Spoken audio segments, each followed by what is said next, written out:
चलो आज ये मंच में देखा थी बहुत दूर दूर तक बहुत भीड़ दिसे लागल है और ऐसा मंच शायद बहुत कम मिलेला। प्रकाश भाई सही बात? एकदम सही बात है।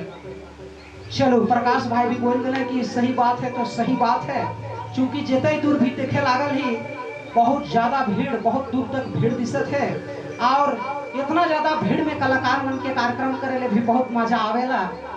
दिनेश भाई सही बात है। तो आज हमिन के इतना मजा आवत है इतना एंजॉय लागत है कि अपन दिल कर बात जाहिर नहीं कर सकत ही।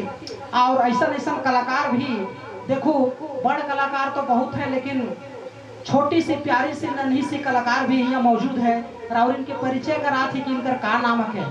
तो मुन्नी राउर का नाम है जरा बताए दो दर्शक बंधु के। अर्चना कुमारी। अर्चना कुमारी ये बच्ची का नाम है और बहुत प्यारी बच्ची है और जैसन दिखत है वैसन गीत भी गावे ना। चलो बहुत खुशी कर बात है। और अर्चना आज जैसन गीत राउर के सुनाए जात है कि ये गीत में सीख है।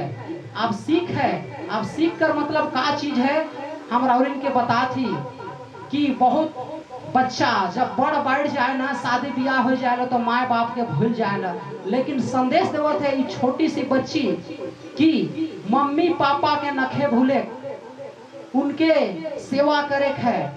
यह गीत करी प्रसंग है और यह गीत के अर्चना आज राउरिन के सुनावे। तो अर्चना राउरे ये गीत के सुनाओ। मम्मी पापा को